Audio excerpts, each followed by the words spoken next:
محترم حضرات، السلام علیکم ورحمۃ اللہ وبرکاتہ۔ بسم اللہ الرحمن الرحیم، الحمد للہ رب العالمین، والصلاة والسلام علی محمد سید المرسلین وعلی آلہ واصحابہ اجمعین۔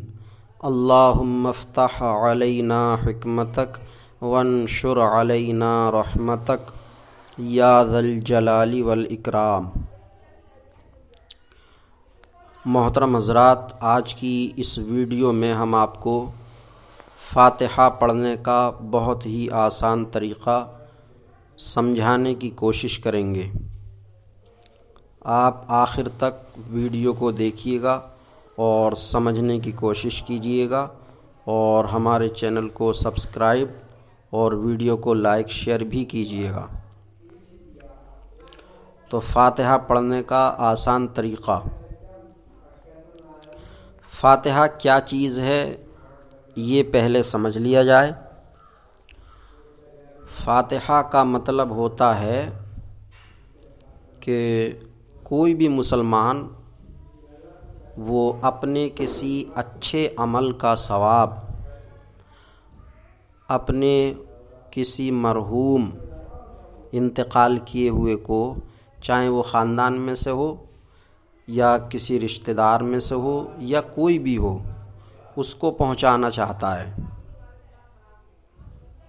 کوئی بھی بندہ مومن اپنے کسی نیک عمل کا ثواب، نیک عمل چاہے نماز ہو، روزہ ہو، قرآن پاک کی تلاوت ہو، درود شریف ہو، یا کلمہ طیبہ کا ورد ہو، یا کوئی خرچ ہو، زکوٰۃ، عشر یا دیگر صدقات و عطیات و خیرات وغیرہ کچھ بھی ہو نیک عمل، تو اس کا ثواب اپنے کسی عزیز کو، چاہے وہ عزیز خاندان میں سے ہو، رشتہ دار میں سے ہو یا ویسے ہی کوئی ہو، اس کو پہنچانا چاہتا ہے۔ تو اب یہ ثواب کیسے پہنچائے؟ تو اس ثواب کے پہنچانے ہی کو فاتحہ کہا جاتا ہے۔ تو اب مرحوم کو ثواب پہنچتا کیسے ہے؟ تو اس مرحوم کو، انتقال کیے ہوئے شخص کو، اس کے نیک عمل کا ثواب اس بندہ مومن کے صرف نیت کرنے سے ہی پہنچ جاتا ہے۔ کسی بندہ مومن نے صرف نیت کی کہ میری اس نماز کا، روزے کا، صدقے کا، خیرات کا، تلاوت کا، درود کا ثواب میرے فلاں عزیز کو، فلاں مرحوم کو پہنچ جائے، تو جیسے ہی اس نے نیت کی وہ ثواب ویسے ہی اس کے اکاؤنٹ میں، اس کے پاس پہنچ گیا، نیت کرتے ہی پہنچ گیا۔ اس لیے زیادہ پریشان ہونے کی ضرورت نہیں ہے کہ کسی امام کو تلاش کیا جائے کہ وہ فاتحہ پڑھے۔ اگر امام صاحب فاتحہ پڑھنے کے لیے نہیں آئے تو ان کو امامت سے معزول کر دیا جائے، یا محلے میں امام ہاتھ نہیں آ رہے تو محلے میں کسی ایسے کو تلاش کرتے پھریں کہ جو فاتحہ پڑھ سکے۔ تو یہ پریشان ہونے کی ضرورت نہیں ہے، کیونکہ نیک عمل کا ثواب وہ صرف نیت کرنے سے ہی پہنچ جاتا ہے۔ ہاں، البتہ زبان سے کہہ دینا یہ بہتر ہے۔ اب وہ چاہیں خود زبان سے کہے یا امام صاحب کو بلا کر ان کی زبان سے کہلوائے، یا محلے کے کسی حافظ، قاری، مولانا یا کسی پڑھے لکھے کو بلا کر ان کی زبان سے کہلائے، تو یہ ایک بہتر عمل ہے کہ زبان سے بھی کہہ دے یا کہلوا دے۔ اس فاتحہ کی حیثیت ایسے ہی ہے جیسا کہ زبان سے نماز میں نیت کرنے کی ہے. نماز کی نیت اگر دل میں پکا ارادہ ہے تو اس کی نیت ہے. زبان سے کہنا کوئی ضروری نہیں ہے.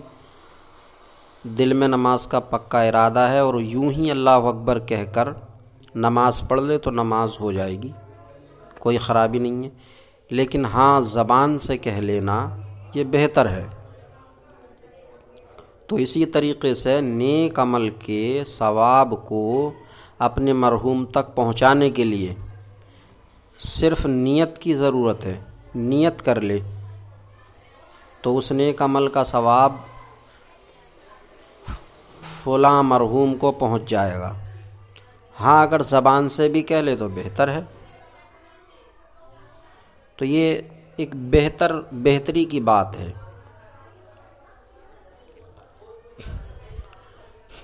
اب بہت سارے نیک عمل ایسے ہیں جس میں فاتحہ کا اہتمام کیا جاتا ہے، یعنی زبان سے کہہ لینے کا، اور بہت سارے نیک عمل ایسے ہیں جس میں ایسا کچھ کیا نہیں جاتا.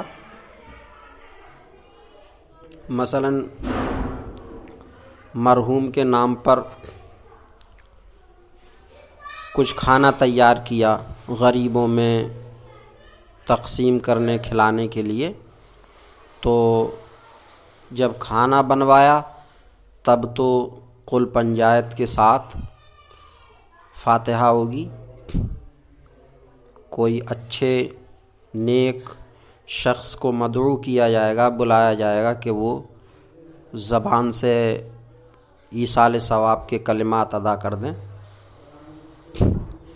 تو اس صورت میں تو اہتمام کیا جاتا ہے. لیکن اگر کسی مدرسے میں کچھ صدقہ کر دیا، پیسے دے دیے، یا مسجد میں کچھ پیسے دے دیے، یا یوں ہی کسی غریب محتاج کو پیسے دے دیے اور نیت وہی کی کہ میرے فلاں مرحوم کو ثواب پہنچے، یا مرحومین کے نام سے عموماً عید الفطر کے موقع پر میت کے مرنے والے کے انتقال کرنے والے کے وارثین اس کی جانب سے کپڑے خیرات کرتے ہیں. تو ان سب میں یہ کلمات زبان سے ادا نہیں کرتے کہ اس کا ثواب ہمارے فلاں مرحوم کو پہنچ جائے. حالانکہ صورت ایک ہی ہے.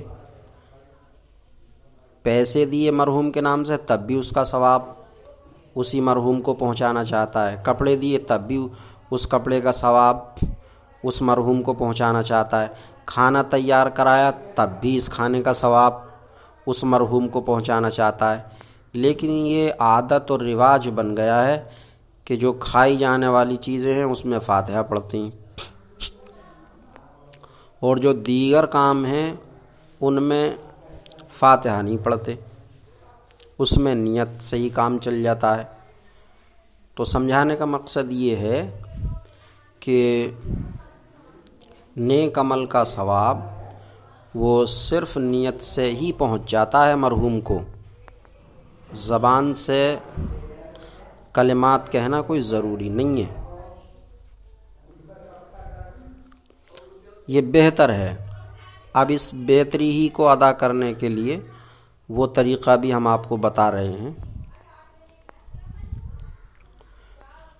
اب میں نے جو یہ بیان کیا کہ ضروری نہیں ہے اور امام کو تلاش کرنے یا گلیوں میں سرگرداں پھرنے کی ضرورت نہیں ہے، تو ضرورت نہیں یعنی ضروری تو نہ ہے، لیکن ایک مسلمان ہونے کی حیثیت سے یہ غیرت ایمانی ہے.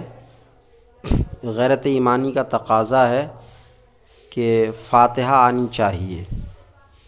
یہ کلمات زبان سے بھی اگر ادا کرنا چاہیں کبھی تو آنے چاہیے. اگر یہ کلمات زبان سے ادا کرنے نہیں آ رہے تو اس کے لیے یہ غیرت اور شرم کی جگہ ہے. آنے چاہیے. تو فاتحہ کا طریقہ سن لیجیے آپ.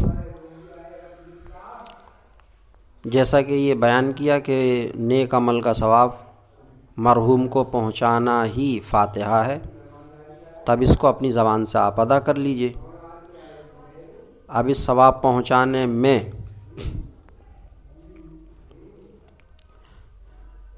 ثواب پہنچانے کے لیے پہلے کچھ قرآن پاک پڑھ لیا جاتا ہے، برکت کے لیے درود شریف پڑھ لی جاتی ہے۔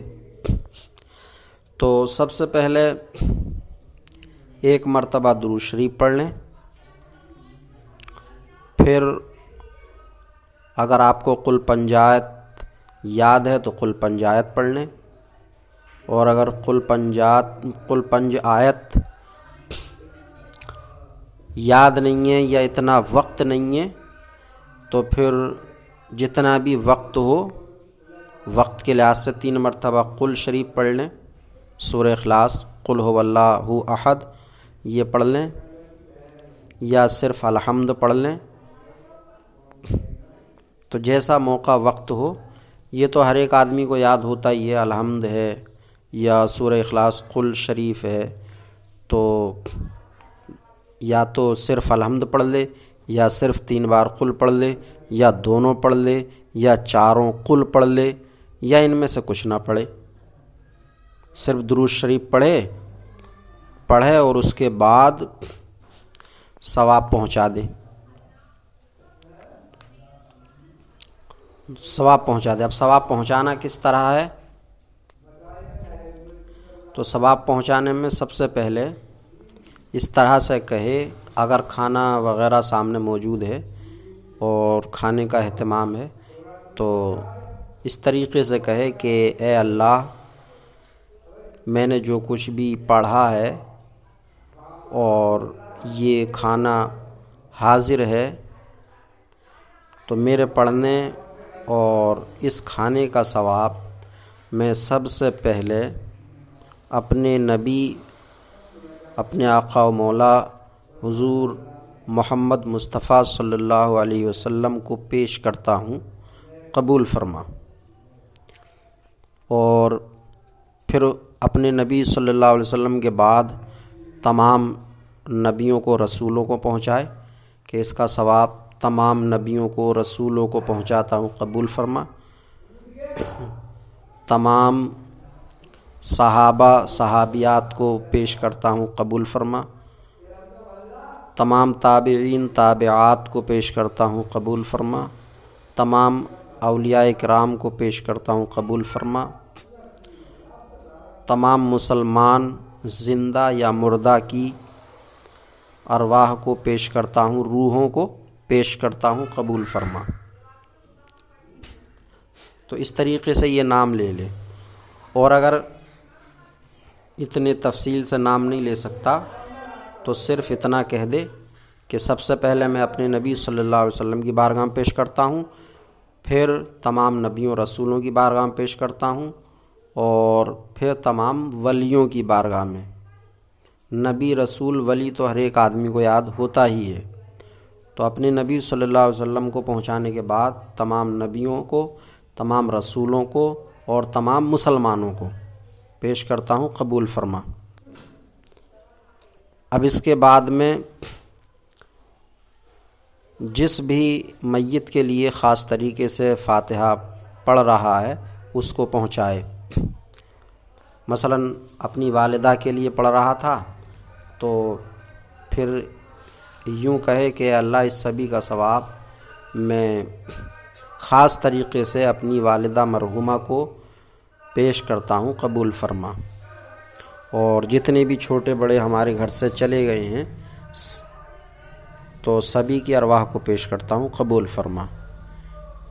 پھر اس میت کے لیے دعا کر دے کہ اللہ فلاں مرحوم کے چھوٹے بڑے گناہوں کو معاف فرما اور ان کے درجات میں بلندیاں عطا فرما، جنت الفردوس میں اعلیٰ مقام عطا فرما۔ اور پھر تمام مسلمانوں کے لیے دعا کر لے کہ اللہ مسلمانوں پر اپنا فضل و کرم فرما، مسلمانوں کی غیب سے مدد عطا فرما، جو بیمار ہیں انہیں شفا عطا فرما، جو بے روزگار ہیں انہیں روزگار عطا فرما، جو بے اولاد ہیں انہیں اولاد عطا فرما، جو بیٹی بیٹے بغیر شادی کے ہیں ان کے لیے اچھے رشتوں کا انتظام فرما، وغیرہ وغیرہ جتنی بھی دعا آتی ہے اس کو کر لے۔ تو یہ فاتحہ کا بہت ہی آسان طریقہ ہے کہ پہلے ایک مرتبہ درود شریف پڑھ لے، پھر اس کے بعد میں قرآن شریف میں سے وقت ہو، پڑھنا چاہتا ہو، بلکہ پڑھنے کی کوشش ہی کرے تو الحمد پڑھ لے، سورہ اخلاص پڑھ لے یا دونوں پڑھ لے، جتنا ہو سکے اتنا پڑھ لے، اور اگر وقت نہیں ہے تو صرف درود شریف پڑھے اور اس کے بعد یہ ثواب پہنچا دے کہ اللہ جو کچھ پڑھا اور یہ جو کچھ حاضر ہے اس کا ثواب سب سے پہلے اپنے آقا و مولا کو پیش کرتا ہوں، حضور صلی اللہ علیہ وسلم کو، اور حضور صلی اللہ علیہ وسلم کے صدقہ و فعل سے تمام نبیوں رسولوں کو، تمام ولیوں کو، تمام مسلمانوں کو، اور بالخصوص فلاں مرحوم کو جس کو بھی پہنچانا چاہتا ہے، پھر اس کے لیے کچھ دعا کر دے، پھر تمام مسلمانوں کے لیے دعا کر دے اور اپنے لیے بھی کر لے مخصوص، اور پھر درود شریف پڑھ کے ہاتھ منہ پر پھیر لے۔ یہ فاتحہ ہو گئی۔